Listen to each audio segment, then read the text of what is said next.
मंगल मूर्ति मारुति नंदन, सकल अमंगल मूल निकंदन। आज का प्रसंग है वाल्मीकि जी को भगवान क्या कह रहे हैं कि मुझे स्थान बता दो, और स्थान किस लिए पूछ रहे हैं कि भगवान का जो प्रण है उसको पूरा करने के लिए स्थान पूछ रहे हैं। क्योंकि भगवान ने प्रण किया है, निश्चरहीन करहूँ मही, भुज उठाई पन कीन, सकल मुनिन के आश्रम, जाई जाई सुख दीन। और भगवान वाल्मीकि जी से कह रहे हैं, मुनि तापस जिन ते दुख लहाई, ते नरेश बिनु पावक दहई। मुनि तापस जिन ते दुख लहाई, ते नरेश बिनु पावक दहई। जिस राजा के रहते हुए मुनि और तपस्वी और ब्राह्मण आदि और संत जन दुख पाते हैं, वो नरेश, वो राजा जो है बिना अग्नि के जल जाए, मतलब उसका रहना बेकार है, उसका जीवन बेकार है। भगवान राम जी कह रहे हैं। और हमारे राजा भरत है, और भरत जी के राज्य में भरत जी के रहते हुए कोई तपस्वी, कोई मुनि, कोई ब्राह्मण दुखी हो तो ये ठीक नहीं है। इसलिए मुझे ऐसा स्थान बताओ जहाँ मैं उनको सुख प्राप्त दे सकूं, सुख दे सकूं। और ब्राह्मण की महिमा भी गा रहे हैं वहाँ पर, क्योंकि जो है कल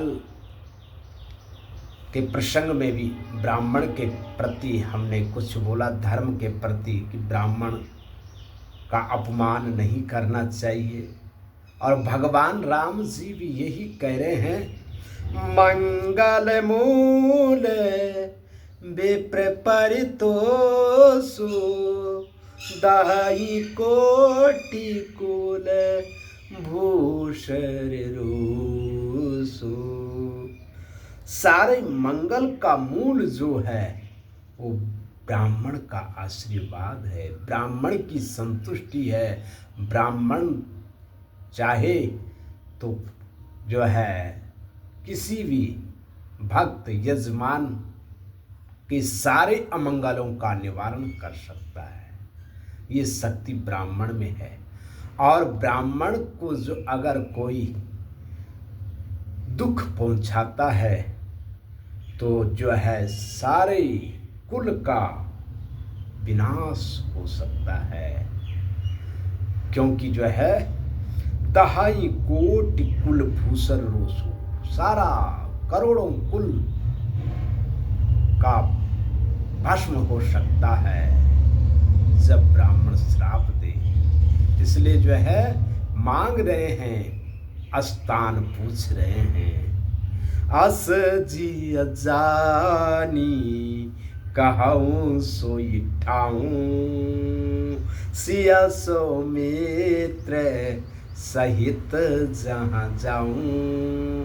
और ऐसे वचन को सुनकर के वाल्मीकि जी ने जो है स्तुति की। स्तुति करने के बाद क्या कह रहे हैं वाल्मीकि जी, पूछे मोई कि रहूं कहाँ, मैं पूछत सकुचाऊं, जहाँ न होई तहाँ देव कही, तुम्हें दिखाऊं ठाम। भगवान आप मुझसे पूछ रहे हैं, पूछे मोई कि रहूं कहाँ, मैं कहाँ रहूं, कहाँ जाऊं। मैं पूछत संकुचाऊं, मैं आपको पूछते हुए संकुचित हो रहा हूं। आप बताओ आप कहाँ नहीं, कौन सा ऐसा स्थान है जहां आप नहीं है। और फिर जाके जो है भगवान ऐसी वाणी को सुनते हुए वाल्मीकि जी की ओर हंस पड़े। और फिर जाके जो है वाल्मीकि जी ने 14 भक्ति के स्थान बताए हैं। और 14 भक्ति के स्थान में प्रथम स्थान है श्रवण भक्ति। जिनके श्रवण समुद्र समाना, कथा तुम्हारी सुभग सरिनाना। भरहि निरंतर होई न पूरे, तिनके हिया तुम कहूँ गृह रूरे। प्रथम स्थान वाल्मीकि जी ने जो बताया है भक्ति का, वो है श्रवण भक्ति। और श्रवण भक्ति जिसके मन में आ जाए, जिसके पास हो जाए, जिसको सुनने की इच्छा हो जाए, जो सुनते सुनते ही अघाए ना, कथा जब हो उसकी तृप्ति न हो, हमेशा सुनने की इच्छा हो, सुनने की जो है प्रक्रिया हमेशा मन में आते रहे कि मैं कहाँ कथा सुनने जाऊं, कहाँ से कथा सुनूं, तब जाके उसका जीवन सार्थक है। और कथा भगवान की पूरी कभी नहीं हो सकती है। भरई निरंतर होई न पूरी, तिनके हिया तुम कहूँ गृह रूरी। अर्थात उनके हृदय में तुम जो है निवास करो। ये है भगवान की भक्ति। और दूसरी भक्ति है लोचन चातक जिन कर राखे, रहई दरस जल धर अभिलाषी। निदरई सरित सिंधु सर भारी, रूप बिंदु जल होई सुखारी। तिनके हृदय सदन सुखदायक, बसहु बंदो सिया सहर गुनायक। ऐसे दूसरे स्थान को बताया।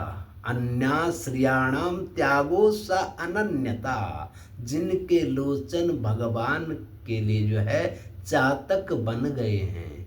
चातक पक्षी का उदाहरण दिया अनन्य भक्ति के लिए गोस्वामी तुलसीदास जी ने। क्योंकि चातक पक्षी एक ऐसा पक्षी है जिसकी अनोखी प्रक्रिया है। चातक पक्षी कभी भी जो है अन्य जल को ग्रहण नहीं करते हैं।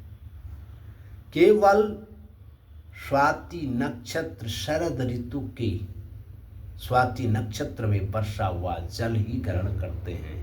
और उस जल में भी जो है अगर बारिश होते समय हवा चल रही हो और जल की वेग टेढ़ी हो जाए, टेढ़े में जो अगर जल गिर जाए तो उस जल को भी ग्रहण नहीं करते हैं चातक पक्षी।